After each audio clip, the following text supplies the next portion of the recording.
प्रस्तुति होगा. Today we are going to give a presentation on building a windmill.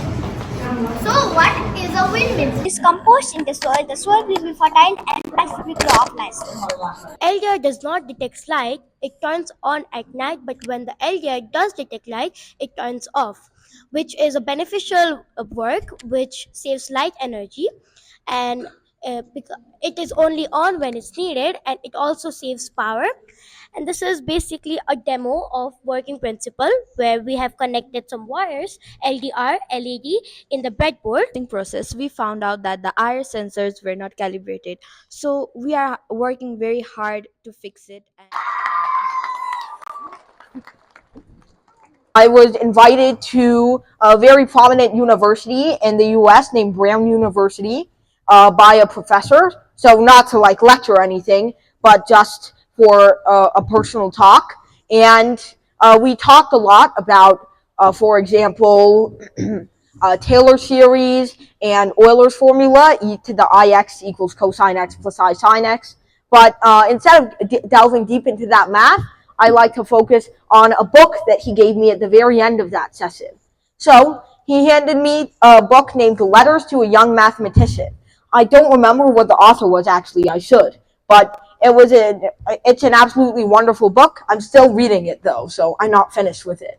So essentially in the book, the author is talking personally to a young mathematician named Meg, who is still struggling through 10th or 11th grade, but he sees that she still has some real potential for math and science, and he wants to harness that ambition. And he wants to tell her why people do math and science, what inspires them, why math and science is useful, etc. So, in the preface to that book, actually, he mentions the very first line of a book by H. Hardy. You may know him for the first person to recognize Srinivasa Ramanujan's talent in mathematics. Dr. Hardy's book is actually titled A Mathematician's Apology. Now, this was written in the very last years of his life. I think it was around 1939 or 1940. So actually, he had just suffered a heart attack, so in 1939, and he barely survived. So he thought, I need to finally get down my words on paper one last time. He felt that his mathematical creativity was fading away as he got older, that his ability to play it like a sport and like a game was fading away, and now his thinking of it as a robotic subject with only equations and symbols just arranged in some random order was increasing. To him, mathematics was becoming as illegible as it is to, say, your average 8th grade algebra student. So in fact, I didn't see many people harnessing the actual math inside their presentation for science, technology, engineering, and mathematics. Now, I heard absolutely profound explanations for every single project about how it harnesses science, technology, and mathematics, science, technology, and engineering, especially engineering and technology.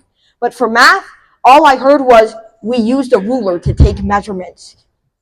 That's not really good enough. We have to actually think about math as something more than just measuring, adding, subtracting. We have to think about math as like any other subject. Or even more than that, as Hardy said in A Mathematician's Apology, mathematics is like a children's game more than any other art or science. And the way we are looking at it is completely wrong. Now, I don't have my notepad here. If I did, I would absolutely read to you a wonderful poem written by, I think, Dr. Hardy himself. I don't know. He didn't provide a reference to who actually wrote it.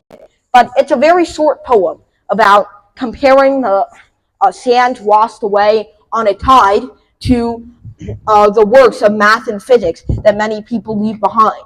As Hardy mentions, languages are forgotten, they're lost to time. Like none of us right now, not even linguistic scholars can speak Babylonian or Phoenician, and most of us can't really speak ancient Greek even, except people who are actually Greek, because the language hasn't really changed in 3,000 years, but that's a very rare case.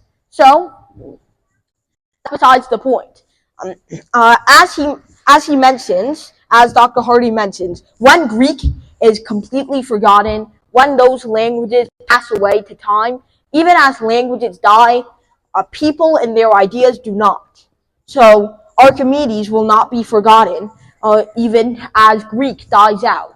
Or say, all of these Greek mathematicians, Hippocrates, Pythagoras, etc., will not ever be forgotten, even if Greek or Latin dies out someday. Because mathematical ideas survive the test of time more than any other subject. They are the rocks on a beach. They erode away after some time, but they do not course as ideas, just like the ideas of history and linguistics, etc. What many people would call the soft sciences. They are like the sands on a beach. So I guess the name soft sciences is slightly appropriate. So I haven't read the full book by Dr. Hardy, but he essentially reasons there aren't many practical applications for math and science. Now, this was written right before World War II, or in the midst of World War II, so sure it came to a big shock to him when the two atomic bombs were dropped on Japan, but still, it was he absolutely thought of the applied sciences. The applied maths are very small. They're a very small fraction of real mathematics, and what they actually are to him was extremely dull. He did math for the fun of it. Now, if you are looking to be an engineer or scientist or physiologist or chemist, but you still want to learn math as a stepping stone in your way, that's fine, of course.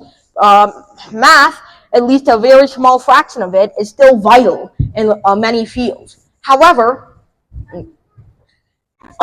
there are many people who simply don't see the purpose of doing math for the fun of it, or just for their own enjoyment. And that's what pure math is. Now, Dr. Hardy himself worked on number theory, but I don't think he saw it coming that number theory and cryptology would later be used to break open the code for German U-boats, which were sinking ships during World War II. But to him, absolutely for a lot of math, and that still holds true today. There is a huge, substantial portion of math that we are yet to find any application for today, and that's okay. If you see math as a stepping stone to your own field, that's perfectly fine. But if math is your own subject that you want to enjoy for what it is, and not because it has any use in the real world, I encourage you to do that. That is my motivation for studying pure math. Once again, thank you. I think for this historic event today, there should be a standing ovation.